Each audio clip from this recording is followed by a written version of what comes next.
Panginoon, hinihiling ko po na pagpalain ninyo ang taong nanonood at nakikinig ngayon. Pagkalooban niyo po siya ng mabuting kalusugan. Bigyang tugon ang kanyang mga panalangin ayon sa inyong kalooban.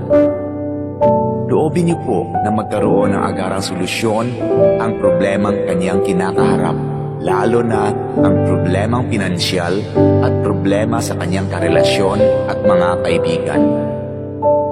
Ilayo niyo po siya sa tukso ng kasalanan at lahat na uri ng kapahamakan. Panatilihin niyo po sa kanyang puso ang pagkakaroon ng malasakit at pagmamahal sa kapwa, katulad ng kanyang pagmamahal sa inyo na aming iisang Diyos. Ito ay aking hinihiling sa pangalan ni Jesus. Amen.